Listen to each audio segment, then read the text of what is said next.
샬롬, 6월 27일 이슬기도신 여러분 환영합니다. 네, 암송하고 시작합니다. 갓난아기들 같이 순전하고 신령한 젖을 사모하라. 이는 그로 말미암아 너희로 구원에 이르도록 자라게 하려 함이라. 한 번 더 하겠습니다. 갓난아기들 같이 순전하고 신령한 젖을 사모하라. 이는 그로 말미암아 너희로 구원에 이르도록 자라게 하려 함이라. 베드로전서 2장 2절 말씀. 아멘.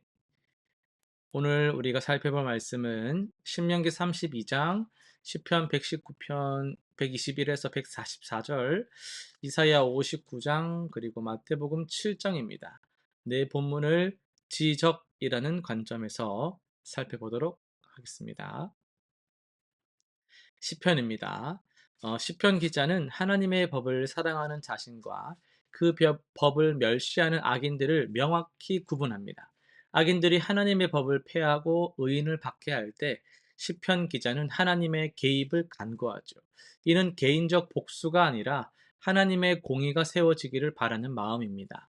고난 중에도 하나님의 말씀을 더욱 사랑하고 그 안에서 위로를 찾는 모습은 진정한 신앙인이 가져야 할 자세를 보여주죠. 어려움 속에서도 하나님의 말씀이 우리의 등불이 되어야 함을 깨닫게 됩니다. 이사야입니다. 이사야는 백성들이 하나님의 구원을 경험하지 못하는 이유를 명확하게 지적을 하죠. 문제는 하나님의 능력 부족이 아니고 백성들의 죄악이 문제입니다. 손이 피로 더럽혀지고 입술이 거짓으로 더럽혀진 상태에서는 거룩하신 하나님께 나아갈 수가 없습니다. 그러나 이 절망적인 상황 속에서도 하나님께서 직접 구원자로 오셔서 공의와 구원을 이루신다라는 약속이 주어집니다. 이는 인간의 노력으로는 불가능한 구원이 오직 하나님의 은혜로만 가능함을 보여주는 복음의 전망이다라고 할 수 있겠습니다. 마태복음 7장입니다. 예수님은 거짓 선지자들을 분별하는 명확한 기준을 제시하십니다. 겉으로는 양 같아 보이는데요. 속으로는 늑대 같은 자들을 그들의 열매로 알 수 있다고 하십니다. 또한 주님을 부르기만 하는 것과 실제로 하나님의 뜻을 행하는 것의 차이를 강조하시며 말씀 위에 세워진 삶과 모래 위에 세워진 삶의 결과가 얼마나 다른지를 보여주시죠.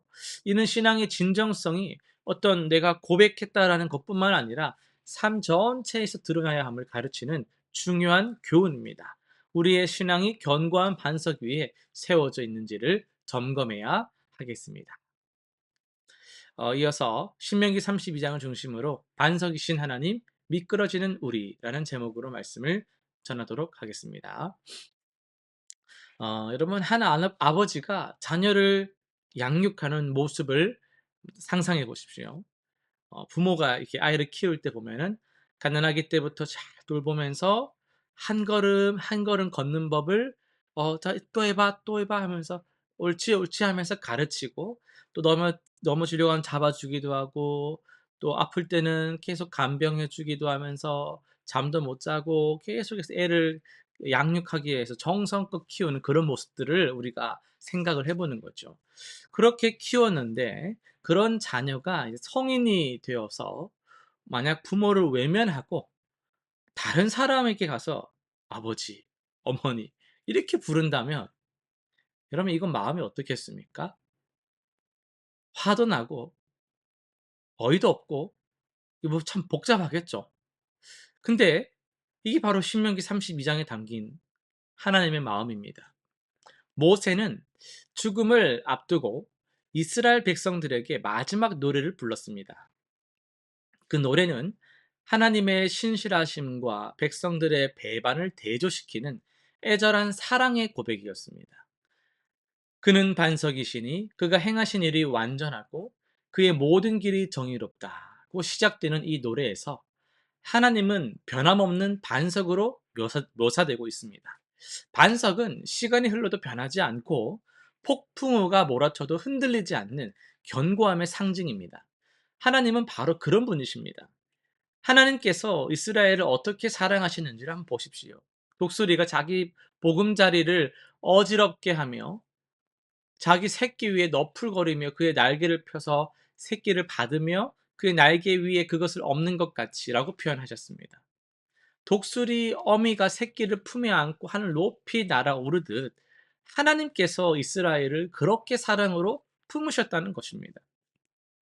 그런데 백성들은 어떻게 반응을 했습니까? 여스run이 기름져서 발로 찼도다 라고 기록되어 있어요. 그러니까 하나님의 복을 받아서 배부르고 살이 막 두룩두룩 찌니까 자신을 낳으신 하나님을 이제 버리고 구원의 반석을 경홀히 여겼다라는 거예요. 마치 부모의 사랑을 당연하게 여기며 돈 줘! 내가 언제 뭐 하라 했어! 막 이러면서 반말해 가면서 막 큰 소리 쳐가면서 부모를 잊어버리는 그런 모습과 같다라는 거예요. 더 가슴 아픈 것은 그들이 다른 신들, 우상들을 섬기기 시작했다라는 거예요. 그들이 하나님이 아닌 자로서 그의 질투를 일으키며 가증한 것들로서 그를 경노하게 하였도다. 이는 단순히 종교적 배반이 아닙니다. 사랑하는 남편을 두고 다른 남자를 따라가는 아내와 같은 영적 간음이었습니다. 이런 상황에서 하나님의 지적이 시작되는 거예요. 하지만 이 지적은요, 분노에서 나온 것이 아닙니다. 상한 마음에서 우러나온 애절한 호소입니다. 내가 그들을 진멸하여 인간 중에서 그들의 기억이 끊어지게 하리라고 하시면서도 대적이 스스로 교만하여 이르기를 우리 손이 승리하였고 여호와가 이 모든 일을 행하신 것이 아니라 할까 염려하노라고 말씀하십니다. 하나님은 심지어 징계를 내리실 때도 당신의 이름이 훼손될까 염려하십니다. 이는 이기적인 염려가 아니고요. 하나님의 이름이 높임 받을 때 온 세상이 복을 받기 때문이에요. 하나님의 지적과 징계조차도 궁극적으로는 회복을 위한 것이거든요. 여호와께서 자기 백성을 판단하시고 그의 종들로 말미암아 후회하시리니라는 말씀이 그것을 증명하고 있습니다. 하나님은 당신의 백성을 끝까지 포기하지 않으십니다. 징계 후에는 반드시 회복이 따릅니다. 오늘 우리도 마찬가지입니다. 우리가 하나님의 은혜로 살아가다가도 때로는 교만해지고 하나님을 당연하게 여기며 세상의 다른 것들의 마음을 빼앗기지 않습니까? 그럴 때 하나님은 우리에게 지적하십니다. 그 지적은요, 우리를 파멸시키기 위한 것이 아니라 다시 아버지 품으로 돌아오게 하려는 사랑의 부르심입니다. 사랑하는 성도 여러분, 하나님은 어제나 오늘이나 영원토록 변함없는 반석이십니다.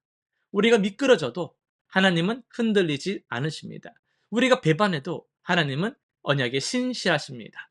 오늘 혹시 하나님의 은혜를 당연하게 여기고 있지는 않았는지, 세상의 다른 것들에 마음을 빼앗기고 있지는 않았는지를 돌아보시기 바랍니다. 하나님의 지적을 두려워하지 말고 겸손히 받아들여 다시 그분께로 돌아가시기를 간절히 소망합니다. 실천사항 3가지 한번 정리해 보겠습니다. 매일 아침 하나님의 은혜를 세어보면서 감사의 마음으로, 의도적으로 감사의 마음으로 하루를 시작해 보시길 바랍니다. 두 번째는요, 세상의 것들이 하나님보다 앞서려고 할 때, 소중해질 때를 경계하면서 정기적으로 우선순위를 한번 점검해 보는 그런 시간을 꼭 가져보시길 바랍니다. 세 번째는요, 하나님의 징계나 지적을 받을 때 원망하지 말고 겸손히 받아들여 회개하는 마음을 가져보시기를 바랍니다. 기도하고 마치겠습니다. 나의 반석이신 하나님 아버지, 변함없이 신실하신 주님 앞에 감사드립니다. 우리가 미끄러질 때마다 사랑으로 지적해 주시고 다시 품어 주시니 감사드립니다. 교만하지 않게 하시고 항상 겸손한 마음으로 우리 주님만 의지하게 하여 주옵소서. 예수님의 이름으로 기도드립니다. 아멘.